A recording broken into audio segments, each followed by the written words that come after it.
अस्सलाम वालेकुम गैस कैसे हैं। तो गैस आज मैं आपसे बात करने लगा हूँ ब्रॉयलर मुर्गी के बारे में जो कुछ गलत फहमियाँ हैं। तो ब्रॉयलर मुर्गी के बारे में आपको बहुत अहम मालूमात के ऊपर बात करने लगे हैं। तो ब्रॉयलर मुर्गी पाकिस्तान में बहुत तेज़ी से फैल गई है। ब्रॉयलर इंडस्ट्री ने बहुत तरक्की की है। तो उसके साथ ही इसके ऊपर बहुत ज़्यादा गलतफ़हमियाँ हैं, जो कि मीडिया पे चल रही हैं, जो कि मिसकंसेप्शन है, उनमें कोई हकीकत नहीं है। तो इसमें मेजर 3 गलतफ़हमियाँ हैं। सबसे पहली जो गलतफ़हमी है ब्रॉयलर मुर्गी के बारे में वो है कि ये मशीन की पैदावार है, ये मुर्गी का बच्चा नहीं है। तो वो बात मैं आपको वाज़ह करने लगा हूँ कि ये ब्रॉयलर मुर्गी, मुर्गी के अंडे से ही चूज़ा निकलता है। अब वो भी उस मुर्गी के अंडे से जिस मुर्गी मादा मुर्गियों के साथ नर मुर्गी को रखा जाए। अगर मादा मुर्गियों के साथ नर मुर्गी ना हो तो उसके अंडे से चूज़ा नहीं निकलता। अब जहाँ तक मशीन का ताल्लुक है वो कोई मशीनी प्रोसीजर नहीं होता।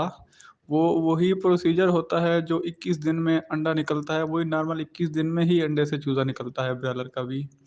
इसमें हम करते ये हैं, जो ब्रॉयलर इंडस्ट्री वाले हैं, वो मुर्गी का जो टेम्परेचर होता है, नेचुरल आप देखें ना जब मुर्गी अंडे के ऊपर बैठती है, उसके जिस्म का जो दर्जा हरारत होता है 37 डिग्री सेंटीग्रेड, वही दर्जा हरारत और उसके जिस्म की जो नमी होती है 80 से 90% तक, वही नमी उसको मुहैया करते हैं।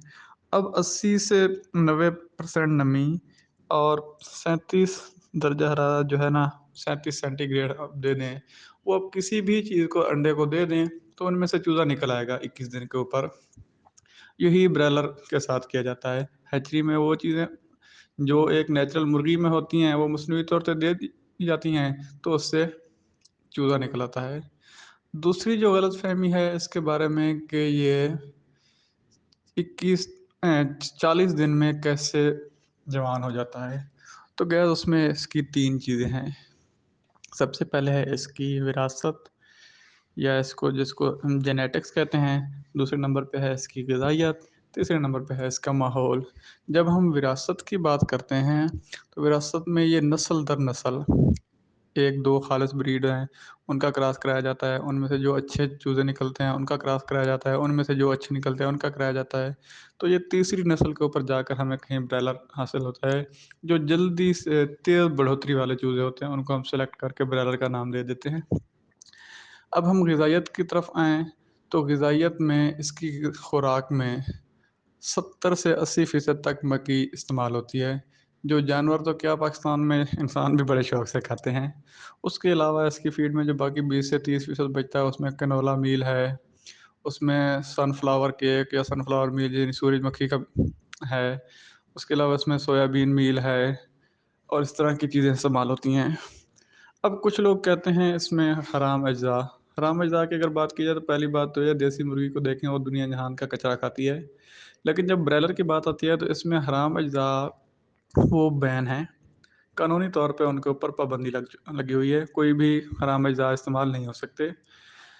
और जिन हराम अज़्ज़ा की आप बात करते हैं, जिस तरह आप बात कर लें बोन मील की, हड्डी चूरा, जिसको आप अपने बड़े जानवरों को तो बड़े शौक से खिलाते हैं हड्डी चूरा को, लेकिन जब ब्रॉयलर की बात आती है तो आप कहते हैं नहीं जी ये तो हराम है। लेकिन फिर भी मैं आपको क्लियर करना चाहता हूँ कि वो बैन हो चुके हैं। उसके अलावा उसमें मिन्यूट मिक़दार में अमीनो एसिड यूज़ की जाती है। अमीनो एसिड क्या होते हैं? प्रोटीन के बुनियादी अज़्ज़ा होते हैं, जो ह्यूमन न्यूट्रिशन की बात करें, इंसान की ग़िज़ाइयत, जानवर की ग़िज़ाइयत या ब्रॉयलर की किसी भी चीज़ के बुनियादी ज़रूरत होती है, तो वो इस्तेमाल किए जाते हैं। कुछ लोग कहते हैं इसमें स्टीरॉयड इस्तेमाल होता है, तो उनकी इत्तला के लिए ब्रॉयलर मुर्गी में कोई स्टीरॉयड इस्तेमाल नहीं होता। इनमें सिर्फ़ बैलेंस डाइट जिसे हम मुतवाज़िन ग़िज़ा कहते हैं, उसकी एनर्जी, उसकी प्रोटीन, उसके अमीनो एसिड, उसकी सारी चीज़ें मुतवाज़िन की जाती हैं, तब जाकर वो एक अच्छी ग़िज़ाइयत उसे मिलती है। तीसरे नंबर पे हम उसकी बात करते हैं माहौल की, तो माहौल में गया उसकी 5 चीज़ों को फ़ोकस किया जाता है, जिसमें आप उसके सबसे पहले उसका है दर्जा हरारत, एक मख़सूस दर्जा जो शुरू में 33 से 34 डिग्री सेंटीग्रेड रखा जाता है, फिर आहिस्ता-आहिस्ता जो मुर्गी बड़ी होती जाती है उसका दर्जा हरारत कम करते आते हैं, एंड पे जाकर 20 से 22 यानी एक खुशगवार माहौल में उसे रखा जाता है। फिर उसकी नमी का ख़्याल रखा जाता है कि कितने % हवा में नमी होनी चाहिए, پھر اس کی ہوا کا خیال رکھا جاتا ہے، اس کی خوراک کا اور اس کے پانی کا۔ یہ 5 چیزیں جب اس کو پوری مقدار میں ملتی ہیں تو پھر جا کر برائلر چوزا ایک جوان مرغی بنتا ہے۔ تو یہ اتنا خوشگوار ماحول پاکستان میں جانور تو کیا انسانوں کو بھی مہیا نہیں ہے جو برائلر مرغی کو ہوتا ہے۔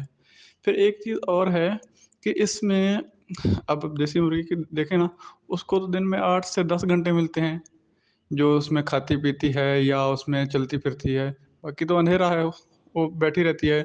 برائلر مرغی کو 24 گھنٹے صاف ستھری فیڈ اور صاف ستھرا پانی 24 گھنٹے اویلیبل ہوتا ہے، اور وہ 24 گھنٹے میں اپنا کام گرو کرتی ہے۔ تو گیا اس اتنی محنت کے بعد یہ ایک جو 40 گرام کا یا 50 گرام کا چوزا ہوتا ہے وہ 40 دن میں جا کر 2 کلو کو پہنچتا ہے۔ تو اس میں جو ساری غلط فہمیاں ہیں میں نے آپ کو کلیئر کر دی ہیں۔ اور اس کے علاوہ کچھ لوگ کہتے ہیں کہ یہ دوائیوں سے بڑا ہوتا ہے، تو دوائیوں سے کوئی برائلر بڑا نہیں ہو سکتا۔ اس میں آپ کو میں نے اس کی غذائیت کے بارے میں بتا دیا ہے کہ اس میں مین کیا چیز ہے۔ کچھ لوگ کہتے ہیں اس کو اسٹیرائڈ دیا جاتا ہے، تو اس کو کوئی اسٹیرائڈ نہیں دیا جاتا۔ تو یہ 40 سے 45 دن کی محنت کے بعد اس تک پہنچتا ہے، اور برائلر انڈسٹری اس وقت پاکستان کی ٹیکسٹائل انڈسٹری کے بعد دوسری بڑی انڈسٹری ہے، اور یہ سب ان لوگوں کی محنتوں کی بدولت پاسبل ہوا ہے۔ اس کے علاوہ اگر آپ لوگوں کا کوئی اس کے حوالے سے سوال ہو تو وہ آپ لازمی پوچھیے گا۔ جزاک اللہ خیر۔